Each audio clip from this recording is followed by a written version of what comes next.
ನಮಸ್ಕಾರ. ನಾನು Arshita. Welcome back to my channel. ಎಲ್ಲರೂ ಹೇಗಿದ್ದೀರಾ? ಐ ಹೋಪ್ ಎಲ್ಲರೂ ಚೆನ್ನಾಗಿದ್ದೀರಾ ಅಂತ ಭಾವಿಸಿ ಇವತ್ತಿನ ಒಂದು ವಿಡಿಯೋನ ಸ್ಟಾರ್ಟ್ ಮಾಡ್ತಾ ಇದ್ದೀನಿ. ಇವತ್ತಿನ ಈ ಒಂದು ವಿಡಿಯೋದಲ್ಲಿ ಸಾಕಷ್ಟು ವಿಷಯಗಳ ಬಗ್ಗೆ ತಿಳಿಸ್ಕೊಡ್ತಾ ಇದ್ದೀನಿ. ತುಂಬ ಇಂಪಾರ್ಟೆಂಟ್ ಆಗಿರುವ ವಿಡಿಯೋ ಆಗಿರುತ್ತೆ. ಸೊ ಹಾಗಾಗಿ ಯಾರೆಲ್ಲ ವಿಡಿಯೋನ ನೋಡಿದ್ದೀರಾ ಆ ವಿಡಿಯೋನ ಫ್ರಮ್ ಬಿಗಿನಿಂಗಿಂದ ಎಂಡಿಂಗ್ವರೆಗೂ ಫುಲ್ ವಾಚ್ ಮಾಡಿದರೆ ನಿಮಗೆ ಫುಲ್ ಇನ್ಫಾರ್ಮೇಷನ್ ಸಿಗುತ್ತೆ. ಓಕೆನಾ? ಮೊದಲನೇದಾಗಿ ನಿನ್ನೆ ಸಂಜೆಯಿಂದ ಫಲಾನುಭವಿಗಳ ಖಾತೆಗೆ 2,000 ರೂಪಾಯಿ ಖಾತೆಗಳಿಗೆ ಜಮಾ ಪ್ರಾರಂಭ ಆಗಿದೆ. ಎಷ್ಟು ಜಿಲ್ಲೆಗಳಿಗೆ ಹಣ ಬಂದಿದೆ, ಹಾಗೆ ಎಷ್ಟು ಜನರಿಗೆ ಹಣ ಜಮಾ ಆಗಿದೆ ಅಂತ ಹೇಳ್ಬಿಟ್ಟು, ಯಾವ ಹಣ ಏನು ಅಂತ ಹೇಳ್ಬಿಟ್ಟು ಕಂಪ್ಲೀಟ್ ಇನ್ಫಾರ್ಮೇಷನ್ ಅದ್ರ ಬಗ್ಗೆ ತಿಳಿಸ್ಕೊಡ್ತಾ ಇದ್ದೀನಿ.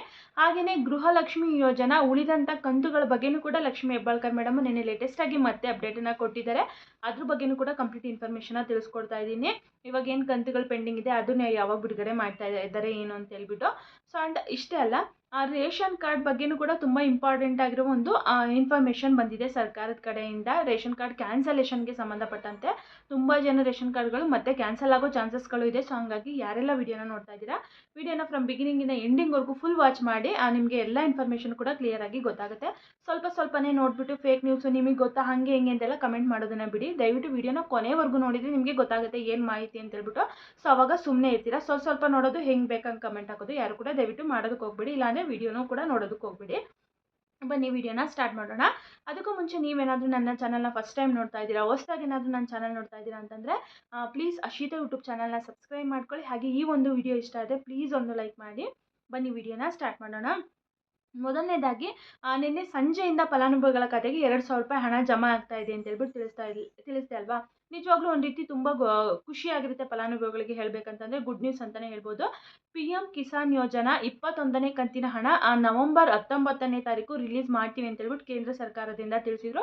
ಸೊ ಅದೇ ರೀತಿಯಾಗಿ ನಿನ್ನೆ ಸಂಜೆಯಿಂದ 2,000 ರೂಪಾಯಿ PM ಕಿಸಾನ್ ಯೋಜನಾ 21ನೇ ಕಂತಿನ ಹಣ ನಿನ್ನೆ ಸಂಜೆಯಿಂದ ಖಾತೆಗಳಿಗೆ ಜಮಾ ಪ್ರಾರಂಭ ಆಗಿದೆ. ಆಲ್ಮೋಸ್ಟ್ ನಿನ್ನೆ ಒಂದೇ ದಿನಕ್ಕೆ, ನಿನ್ನೆಯಿಂದ ಇಲ್ಲಿವರೆಗೂ ಕೂಡ ಒಂದು 50% ಅಷ್ಟು ಫಲಾನುಭವಿಗಳಿಗೆ ಹಣ ಜಮಾ ಆಗಿದೆ. ಅದರಲ್ಲಿ ಇವತ್ತು ಬೆಳಗ್ಗೆಯಿಂದ ಅಂತೂ ತುಂಬ ಜನರಿಗೆ ಹಣ ಬಂದಿದೆ. ಯಾರೆಲ್ಲ ವಿಡಿಯೋ ನೋಡ್ತಾ ಇದ್ದೀರಾ, ನಿಮಗೆ ಏನಾದರೂ PM ಕಿಸಾನ್ ಯೋಜನಾ ಹಣ ಬಂದಿದೆ ಅಂದರೆ ಪ್ಲೀಸ್ ಕಮೆಂಟ್ ಮಾಡಿ. ಬಂದಿದೆ ಅಂದರೆ ಕಮೆಂಟ್ ಮಾಡಿ, ಬಂದಿಲ್ಲ ಅಂದರೂ ಕೂಡ ಕಮೆಂಟ್ ಮಾಡಿ. ಇದು ಗೃಹಲಕ್ಷ್ಮಿ ಯೋಜನಾ ಹಣ ಬೇರೆ ಹಣಗಳ ಥರ ತುಂಬ ಲೇಟ್ ಆಗೋದಿಲ್ಲ. PM ಕಿಸಾನ್ ಯೋಜನಾ ಹಣ ನಿನ್ನೆ ಬಿಡುಗಡೆ ಆಗಿದೆ ಅಂತಂದರೆ ಆಲ್ಮೋಸ್ಟ್ ಇವತ್ತು ನಾಳೆ ಅಷ್ಟರಲ್ಲಿ ಕಂಪ್ಲೀಟಾಗಿ ಎಲ್ರಿಗೂ ಕೂಡ ಬಂದುಬಿಡುತ್ತೆ. ಸೊ ಎಲ್ರಿಗೂ ಕೂಡ ಬರ್ತಾ ಇದೆ. ನಿಮಗೇನಾದರೂ ಬಂದಿಲ್ಲ ಅಂತಂದರೆ ಬಹುಶಃ ಇವತ್ತು ಸಂಜೆ ಅಷ್ಟರಲ್ಲಿ ಬರ್ಬೋದು, ನಾಳೆ ಬರ್ಬೋದು. ಒಂದು ಸರಿ ಬಂದಿರಲೂಬಹುದು ನಿಮ್ಮ ಅಕೌಂಟಿಗೆ. ಒಂದು ಸರಿ ನಿಮ್ಮ ಅಕೌಂಟ್ನ ಚೆಕ್ ಮಾಡ್ಕೊಳ್ಳಿ. ಸ್ಟಾರ್ಟಿಂಗ್ ವಿಡಿಯೋ ನೋಡಿದ ತಕ್ಷಣ, ಟೈಟಲ್ ತಮ್ಮನೇ ನೋಡಿದ ತಕ್ಷಣ ಅಂದ್ಕೊಂಡಿರ್ತಾರೆ ಗೃಹಲಕ್ಷ್ಮಿ ಯೋಜನಾ ಹಣನೇ ಇರ್ಬೋದೇನೋ ಅಂತ ಹೇಳ್ಬಿಟ್ಟು. ಸೊ ಅದಕ್ಕೆ ವಿಡಿಯೋನ ಕೊನೆಯವರೆಗೂ ನೋಡಿ. ಸ್ವಲ್ಪನೇ ನೋಡಿದ್ರೆ ನಿಮಗೇನು ಕೂಡ ಕ್ಲಿಯರಾಗಿ ಗೊತ್ತಾಗಲ್ಲ ಅಂತ ಹೇಳೋದು. ಗೃಹಲಕ್ಷ್ಮಿ ಯೋಜನಾ ಹಣ ಅಲ್ಲ, PM ಕಿಸಾನ್ ಯೋಜನಾ 21ನೇ ಕಂತಿನ ಹಣ ಬಿಡುಗಡೆ ಆಗಿರುವಂಥದ್ದು ನಿನ್ನೆ ಸಂಜೆಯಿಂದ. ಈ ಎಲ್ಲ ಜಿಲ್ಲೆಗಳಿಗೂ ಕೂಡ ಕಂಪ್ಲೀಟಾಗಿ ಎಲ್ಲ ಜಿಲ್ಲೆಗಳಿಗೂ ಕೂಡ ಬಿಡುಗಡೆ ಆಗಿದೆ. ನಾನು ಹೇಳ್ದಂಗೆ ಒಂದು 50%ಗಿಂತ ಹೆಚ್ಚು ಫಲಾನುಭವಿಗಳಿಗೆ 21ನೇ ಕಂತಿನ PM ಕಿಸಾನ್ ಯೋಜನಾ ಹಣನೂ ಕೂಡ ಜಮಾ ಆಗಿದೆ. ಕ್ಲಿಯರ್ ಆಗಿ ಗೊತ್ತಾಯಿತು ಅಂದ್ಕೊತೀನಿ PM ಕಿಸಾನ್ ಯೋಜನಾ ಬಗ್ಗೆ. ಇನ್ನು ನೆಕ್ಸ್ಟ್ ಗೃಹಲಕ್ಷ್ಮಿ ಯೋಜನಾ ಹಣದ ಬಗ್ಗೆನೂ ಕೂಡ ನಿನ್ನೆ ಲಕ್ಷ್ಮಿ ಹೆಬ್ಬಾಳ್ಕರ್ ಮೇಡಮ್ ಲೇಟೆಸ್ಟ್ ಆಗಿ ಅಪ್ಡೇಟ್ ಕೊಟ್ಟಿದ್ದಾರೆ ಅಂತ ತಿಳಿಸ್ತೆ ಅಲ್ವಾ. 23 ಹಾಗೆ 24ನೇ ಕಂತಿನ ಹಣ ಪೆಂಡಿಂಗ್ ಇರುವಂಥ ಹಣ ಇವಾಗ Lakshmi Hebbalkar madam first clear ಆಗಿ ತಿಳಿಸ್ತಾ ಇದ್ದಾರೆ. ಹೇಳ್ತೀನಿ ನೋಡಿ. ನಿಮ್ಮೆಲ್ಲರ ಪ್ರಕಾರ ಇವಾಗ 5 ಕಂತಿನ ಹಣ ಬರಬೇಕಲ್ವಾ. ಬಟ್ ಅವರ ಪ್ರಕಾರ ಇವಾಗ 2 ಕಂತು ಮಾತ್ರನೇ ಬರಬೇಕಾಗಿರುವಂಥದ್ದು. ಆಗಸ್ಟ್ವರೆಗೂ ಕೊಟ್ಟಾಗಿದೆ. ಸೆಪ್ಟೆಂಬರ್, ಅಕ್ಟೋಬರ್ ಮಾತ್ರನೇ. ಇದು ನವಂಬರ್ ತಿಂಗಳಾಗಿರೋದ್ರಿಂದ ನವಂಬರ್ ಈ ತಿಂಗಳಲ್ಲೇ ಕೊಡೋಕ್ಕೆ ಬರಲ್ಲ. ನವಂಬರ್ದನ್ನು ನಾವು ಡಿಸೆಂಬರಿಗೆ ಕೊಡಬೇಕಾಗುತ್ತೆ.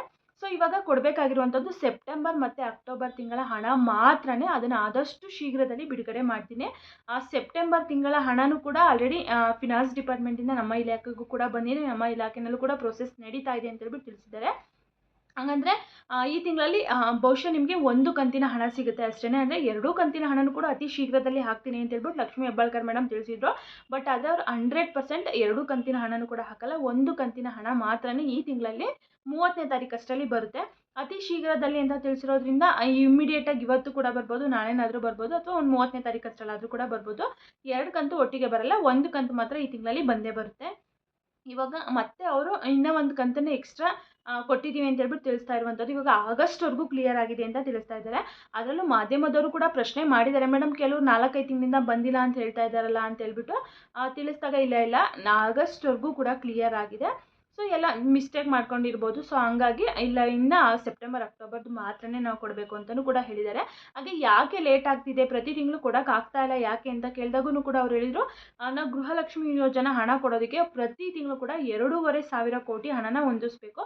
ಸೊ ಕಡಿಮೆ ಅಲ್ಲ, 2,500 ಕೋಟಿ ದೊಡ್ಡ ಪ್ರಮಾಣದಲ್ಲಿ ಅಮೌಂಟನ್ನು ಹೊಂದಿಸ್ಬೇಕು. ಸೊ ಹಂಗಾಗಿ ಸ್ವಲ್ಪ ಲೇಟ್ ಆಗುತ್ತೆ ಅಂತ ಅದನ್ನು ಇಂಡೈರೆಕ್ಟಾಗಿ ಹೇಳ್ದಂಗೆ ಈಗ 1 ಕೋಟಿ 2 ಕೋಟಿ 10 ಕೋಟಿ 20 ಕೋಟಿ ಆದರೆ ಅಡ್ಜಸ್ಟ್ ಮಾಡಿ ಹಾಕ್ಬಿಡ್ತಾರೆ. ಬಟ್ ಪ್ರತಿ ತಿಂಗಳು ಕೂಡ 2,500 ಕೋಟಿ ಅಡ್ಜಸ್ಟ್ ಮಾಡಬೇಕಲ್ಲ. ಸೊ ಹಂಗಾಗಿ ತುಂಬಾ ಕಷ್ಟ ಆಗುತ್ತೆ ಬಹುಶಃ.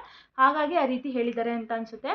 ಅದನ್ನು ಕೂಡ ಹೇಳಿದ್ದಾರೆ. ಇದು ತುಂಬ ಮಹತ್ವಾಕಾಂಕ್ಷಿ ಯೋಜನೆ ಅಂತಲೇ ಹೇಳ್ಬೋದು. ಇವಾಗ ಬೇರೆ ಎಲ್ಲ ಯೋಜನೆಗಳಿಗೆ ಹೋಲಿಸ್ಕೊಂಡ್ರೆ ಕಾಂಗ್ರೆಸ್ 5 ಗ್ಯಾರಂಟಿ ಯೋಜನೆಗಳಲ್ಲಿ ಗೃಹಲಕ್ಷ್ಮಿ ಯೋಜನಾ ಮಾತ್ರ ನಿಜವಾಗ್ಲೂ ತುಂಬ ಮಹತ್ವಾಕಾಂಕ್ಷಿ ಯೋಜನೆ ಅಂತಲೇ ಹೇಳ್ಬೋದು. ಸೊ ಅದು ಸಿದ್ದರಾಮಯ್ಯ ಸರ್ ಆಗಿರ್ಬೋದು, ಡಿ ಕೆ ಶಿವಕುಮಾರ್ ಸರ್ ಅವರಾಗಿರ್ಬೋದು, ಅವರ ಕನಸಿನ ಯೋಜನೆ. ಸೊ ಈ ಒಂದು ಯೋಜನೆ ಮಾತ್ರ ಇಲ್ಲಿಗೆ ನಿನ್ನೆಗೆ 2.5 ವರ್ಷ ಕಂಪ್ಲೀಟ್ ಆಗಿದೆ ಕಾಂಗ್ರೆಸ್ ಸರ್ಕಾರಕ್ಕೆ ಅಧಿಕಾರಕ್ಕೆ ಬಂದು. 2.5 ವರ್ಷದಿಂದನೂ ಕೂಡ ನಾವು ಕರೆಕ್ಟಾಗಿ ಕೊಡ್ತಾ ಬರ್ತಾ ಇದ್ದೀವಿ. ಇನ್ನು ಮುಂದೆನೂ ಕೂಡ ಅದೇ ರೀತಿಯಾಗಿ ಕೊಡ್ತೀವಿ ಅಂತ ಹೇಳ್ಬಿಟ್ಟು ತಿಳಿಸಿದ್ದಾರೆ.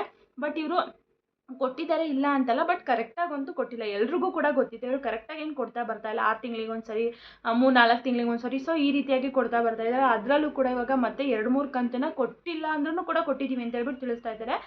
ಜನಗಳನ್ನೇನು ಯಾಮಾರಿಸ್ತಾ ಇದ್ದಾರೋ ಅಥವಾ ಅವರೇ ಕನ್ಫ್ಯೂಸ್ ಮಾಡ್ಕೊಂಡಿದ್ದಾರೋ ಖಂಡಿತವಾಗ್ಲೂ ಗೊತ್ತಿಲ್ಲ. ಸೊ ಇವಾಗ ಮತ್ತೆ 2 ಕಂತಿಗೆ ಬಂದು ನಿಂತಿದೆ. ಹೇಳ್ಬೇಕಂತಂದರೆ ಈ ಜನವರಿಯಿಂದ ಕರೆಕ್ಟಾಗಿ ಗೃಹಲಕ್ಷ್ಮಿ ಯೋಜನಾ ಹಣನೇ ಯಾರಿಗೂ ಕೂಡ ಬಂದಿಲ್ಲ ಅಲ್ವಾ. ನೀವೆಲ್ಲ ವಿಡಿಯೋ ನೋಡ್ತಾ ಇದ್ದೀರಾ, ನಿಮ್ಗೆ ಅನಿಸುತ್ತೆ ಅನ್ನೋದನ್ನು ಕೂಡ ಕಮೆಂಟ್ ಮಾಡಿ. ಕರೆಕ್ಟಾಗಿ ಆಲ್ಮೋಸ್ಟ್ ಈ ತಿಂಗಳಲ್ಲಿ ಬಂದೇ ಇಲ್ಲ. ಮಿನಿಮಮ್ ಅಂತಂದರೆ ಒಂದು 3 ಕಂತು ಬಂದಿರ್ಬೋದು ಅಷ್ಟೇನೋ ಜನವರಿಯಿಂದ. ಇದು ನವಂಬರ್ ಅಲ್ವಾ, ನವಂಬರ್ವರೆಗೂ ಕೂಡ ಮಿನಿಮಮ್ ಒಂದು 3-4 ಕಂತು ಅಷ್ಟೇ ಬಂದಿರ್ಬೋದು. ಸೊ ಅದಕ್ಕಿಂತ ಹೆಚ್ಚಿಗೆ ಕಂತಿನಗಳು ಬಂದಿಲ್ಲ. ಬಟ್ ಆದರೆ ನಾವು ಕರೆಕ್ಟಾಗಿ ಕೊಡ್ತಾ ಇದ್ದೀವಿ ಅಂತ ತಿಳಿಸ್ತಾ ಇದ್ದಾರೆ. ಸೊ ಎಲ್ಲಿ ಕರೆಕ್ಟಾಗಿ ಕೊಡ್ತಾ ಇದ್ದಾರೋ ಏನೋ ಖಂಡಿತವಾಗ್ಲೂ ಗೊತ್ತಿಲ್ಲ. ಸದ್ಯಕ್ಕಂತೂ ಈ ತಿಂಗಳಲ್ಲಿ 23-24ನೇ ಕಂತಿನ ಹಣನ ಅತಿ ಶೀಘ್ರದಲ್ಲಿ ಬಿಡುಗಡೆ ಮಾಡ್ತೀನಿ ಅಂತ ಹೇಳಿದ್ದಾರೆ.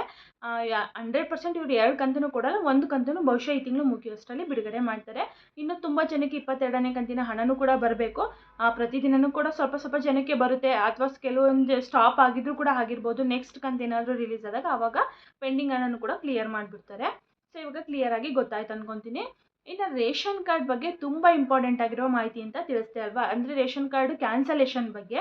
ಇವಾಗ ನಿಮ್ಮ ರೇಷನ್ ಕಾರ್ಡಲ್ಲಿ ಏನಾದರೂ 4 ಜನ ಇದ್ದೀರಾ ಅಂತ ಅಂದ್ಕೊಳ್ಳಿ. ಅದರಲ್ಲಿ ಯಾರಾದರೂ ಒಬ್ಬರು ಟ್ಯಾಕ್ಸ್ ಪೇ ಮಾಡ್ತಾ ಇದ್ದಾರೆ ಅಂತ ಅದನ್ನು ಕೂಡ ನಿಮ್ಮ ರೇಷನ್ ಕಾರ್ಡ್ ಕ್ಯಾನ್ಸಲ್ ಆಗುತ್ತೆ ಅಂತ ಹೇಳ್ಬಿಟ್ಟು ಸರ್ಕಾರದಿಂದನೇ ತಿಳಿಸ್ತಾ ಇರುವಂಥದ್ದು.